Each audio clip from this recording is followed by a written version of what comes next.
Hello and welcome to TVandME. This is my review of Peaky Blinders, a show created by the BBC but currently airing on Netflix. Before we start, this is a spoiler-free review, so do not worry if you've not seen the show, I won't spoil a thing. Woohoo! With that out of the way, let's get started. Peaky Blinders is essentially a gangster TV show, but what makes it stand out from other similar shows is the time period, the location. Pretty sure I've never seen a gangster show set in Birmingham before.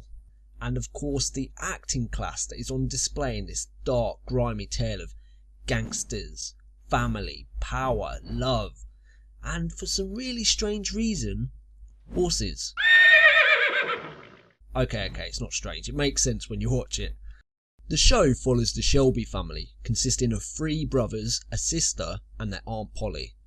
Thomas Shelby is the main protagonist, a war veteran with PTSD who has just returned from the battlefields of France after World War I, and he heads the gangster family.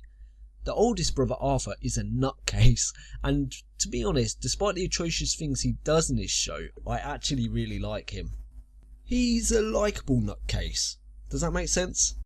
The younger brother is John Shelby, not quite as crazy as Arthur and not quite as smart as Thomas, but loyal and a bit of a dog's body. The sister Ada Shelby is of course the mouthy sister of this gangster family, although she doesn't share the same want for destruction and money as her brothers do. Then there is Aunt Polly. She is the matriarch of the family and manages the money of the gang and also tries to keep all the men in check. Though with Arthur, I'm pretty sure she doesn't even have a chance. Cuckoo!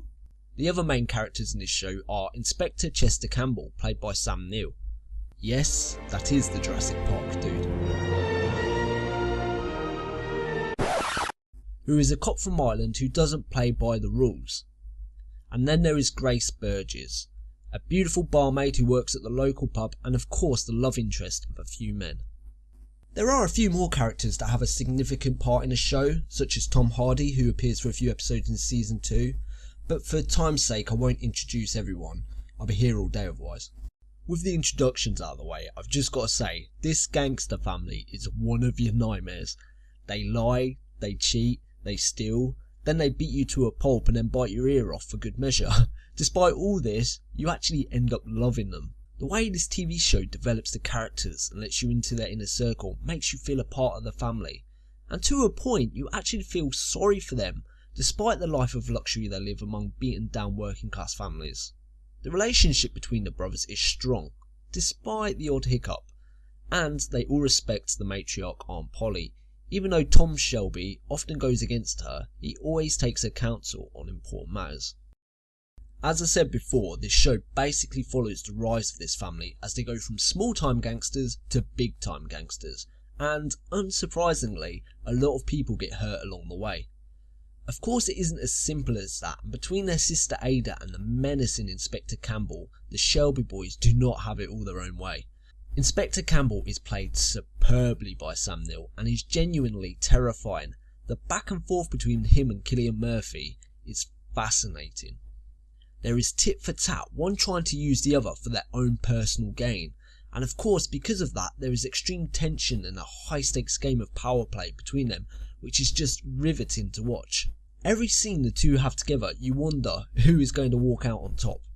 Speaking of great performances and great characters, I have to mention Arthur Shelby again. But as I said before, the man is a nutcase and an animal, yet he has this amazing ability to make you like him. His story, especially through the first season, lets you see the weaknesses and vulnerability he has despite his vicious animalistic demeanour. Saying that though, he is basically Thomas Shelby's killer dog. To be honest, the acting all round is brilliant. The accents aren't off-putting despite Sam Neill doing a strong Irish one, and the costumes are beautiful. The sets are accurate, or at least what I perceive to be accurate for the time period. They have a dirty, grimy feel to them, yet feel homely and lived in. The cinematography is crisp and they use a lot of dark filters and even smoke, which gives this almost dreamlike quality to some of the scenes. Speaking of smoke, these people smoke and drink a lot. If you've recently quit smoking or are a recovering alcoholic, this show could be torture. I'm so happy I stumbled across Peaky Blinders while a little bored, and if you haven't seen it, I cannot recommend it enough. There is so much I haven't mentioned, but I want to keep surprises for those of you who haven't seen it yet. All I will say though, for those of you who have watched both seasons released thus far, is that season 2 finale though. I'm going to give this show a rating of binge watch it now. I promise you this show will not disappoint, and if you watch it and disagree, I'll send the Peaky Blinders round to say hi. Alright.